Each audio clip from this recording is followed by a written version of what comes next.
This is not the result of luck. Australians make their own luck.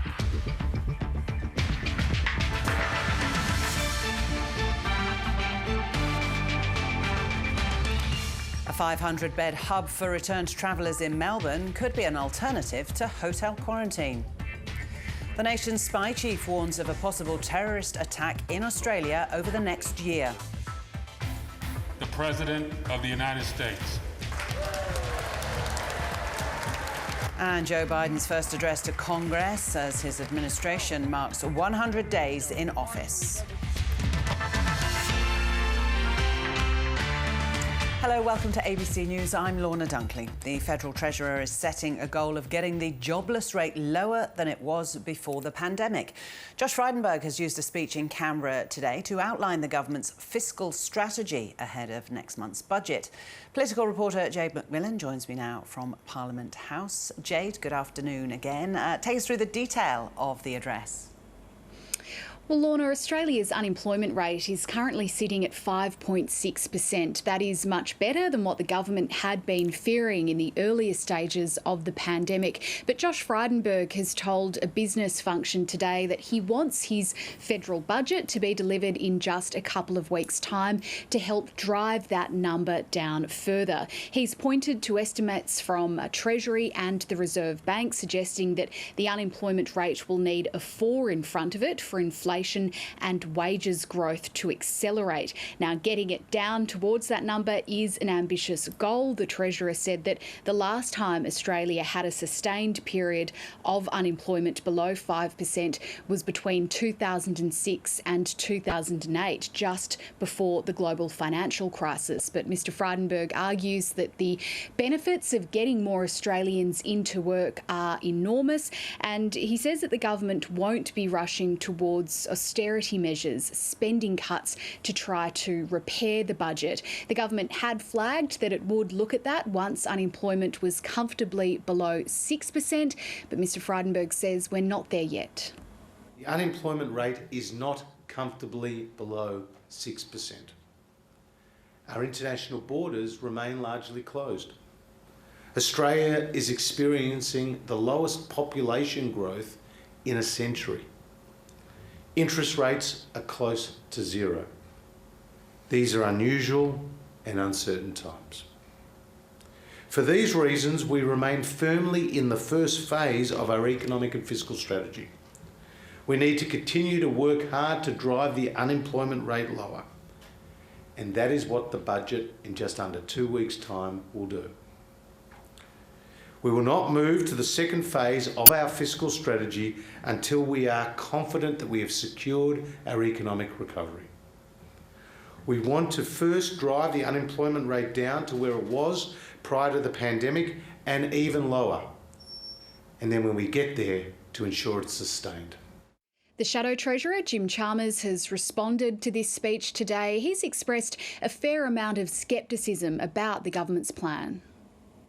Now, of course, now's not the time for austerity. That's been clear to the rest of us for some time. It's remarkable that the Treasurer hasn't knocked austerity on the head before now.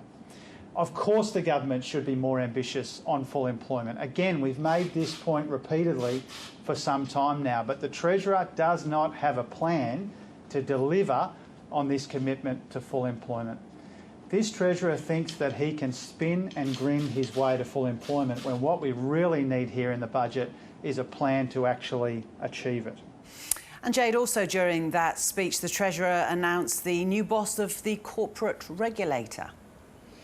Yeah, Josh Frydenberg has revealed that corporate lawyer Joseph Longo will be taking over as the chair of ASIC. He replaces James Shipton, who is stepping down at the end of May. Mr Shipton temporarily stood aside from his position after it was revealed that ASIC had paid more than $100,000 for him to receive personal tax advice. There was a review carried out into that matter, and it found that it did not make any adverse findings against him, and the Treasurer said at the time that he was satisfied there were no instances of misconduct. Mr Frydenberg and Mr Shipton, though, agreed that it would be in the best interests of ASIC if Mr Shipton stood down once a replacement had been found. So that announcement being made today. It's also been revealed that Sarah Court from the Australian Competition and Consumer Commission will take over as Deputy Chair.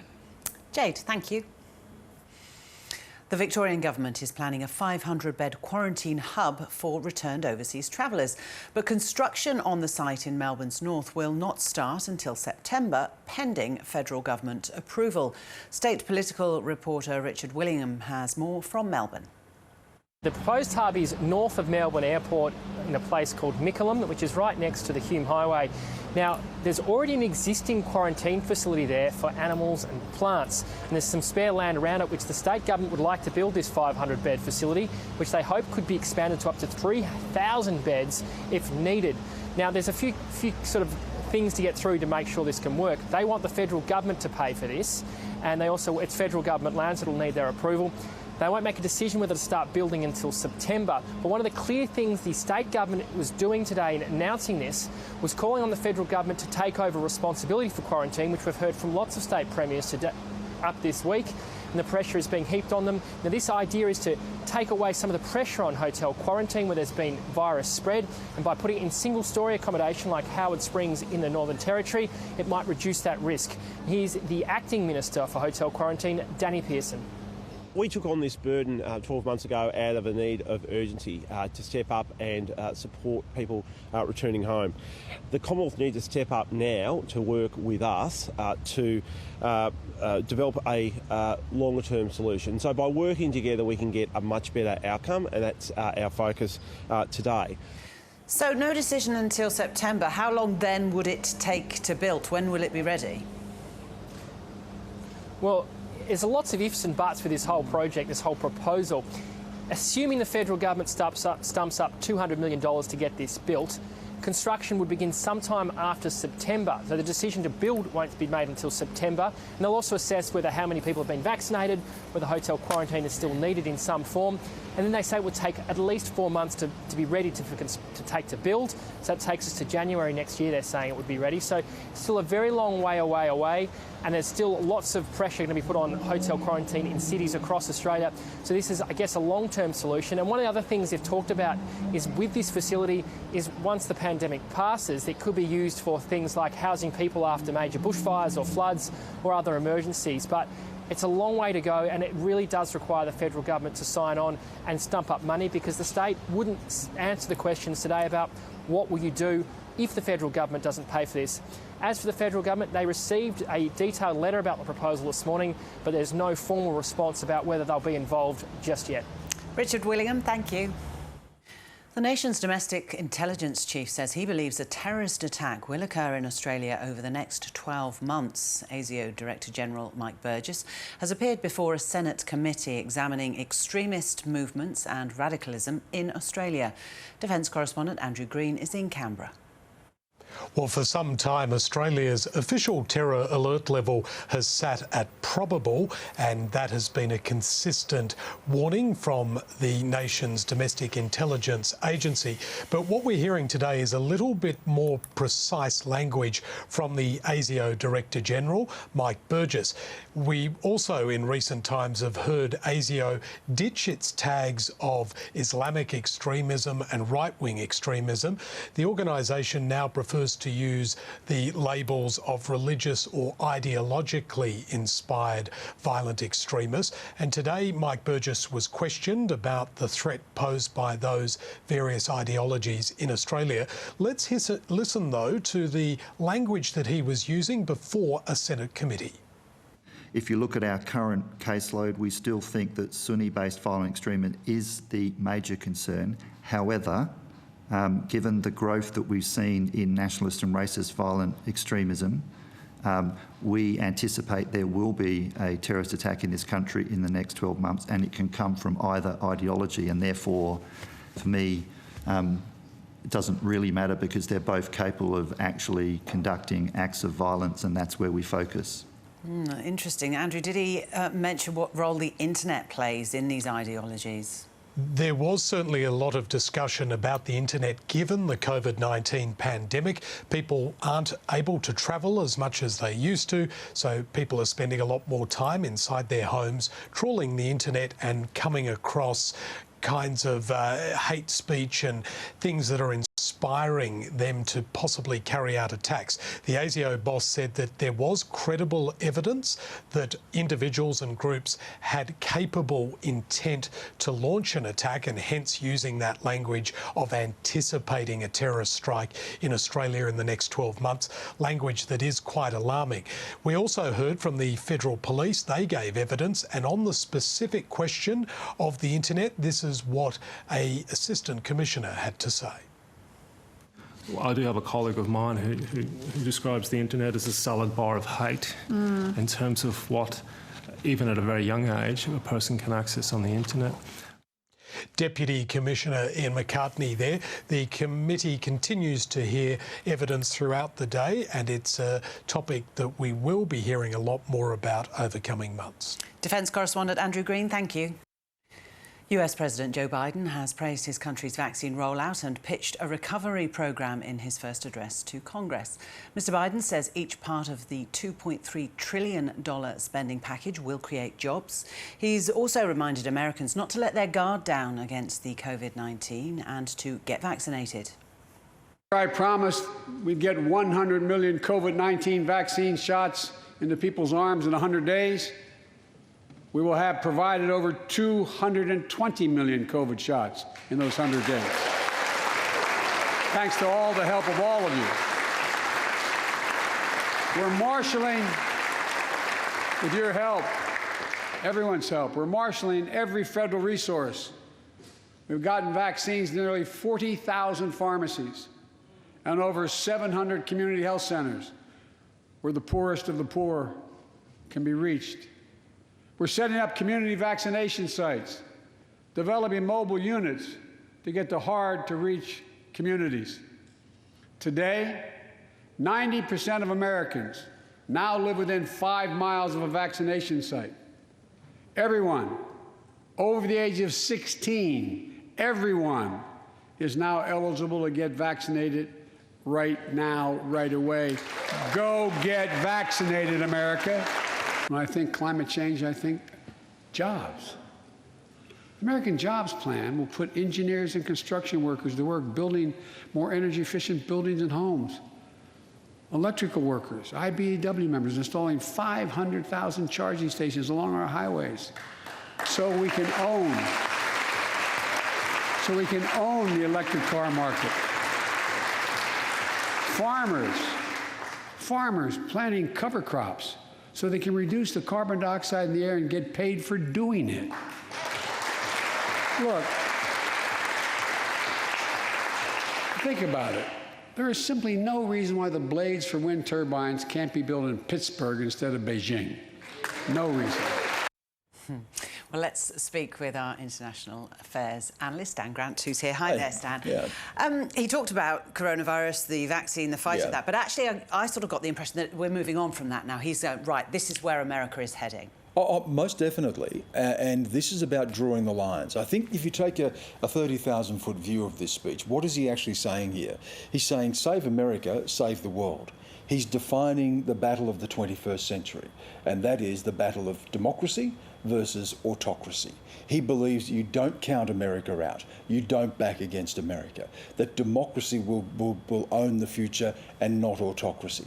And yet we see at this very moment a threat and a challenge from a very successful, very stable, very powerful, very rich authoritarian regime, China, that during this next decade will eclipse the United States as the single biggest economy in the world. He has very much framed this as a battle for this age. And he's saying to his opponents or rivals, the Republicans and others inside the United States, if you believe that we need to make America strong, this is where we start. Now, COVID, of course, is front and centre, and he's had to deal with that. He said that they have surpassed their targets, and they have, 200+ million people vaccinated who we've had at least the first round of vaccination in the first 100 days of his presidency. If you want a vaccination, you can get one. Everyone is now eligible. You're 5 miles, everyone is 5 miles from a vaccination centre.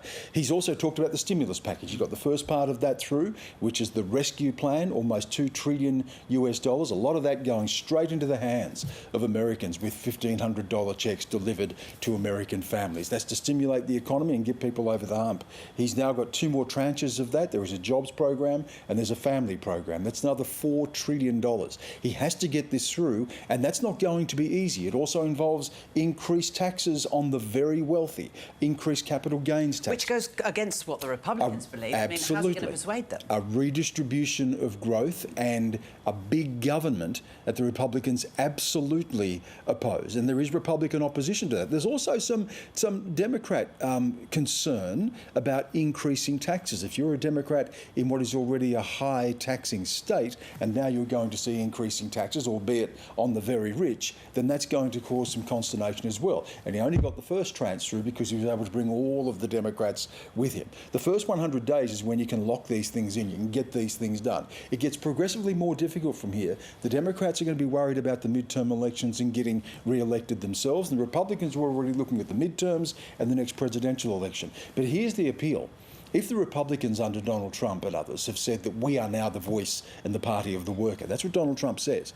So Biden says to them, well, if you believe that you are the party of the worker, if you believe in the working class, how can you oppose putting more money into the hands of workers? How can you oppose jobs programs, tax incentives for the poor, redistribution of wealth, taxing the very rich to make sure there are schools and highways and roads and infrastructure for the very poor as well? That's a very calculated appeal. He did it in a very avuncular way too. He's not calling out the Republicans. He's not saying you're holding the country hostage. He's not associating them with the storming of the Capitol building and the lies at the end of the election. He's saying, let's see what we can build on, disagree but work together for the benefit of all. And wasn't it a different speech to the one we heard after the first 100 days of Donald Trump? And I mean, Joe Biden said right from the beginning, the tone of my presidency is going to be very different. There was no attacks on the Republicans and no antagonism and I don't know, virtue signalling from him. Yeah, well, he wants to build a greater sense of unity and a greater sense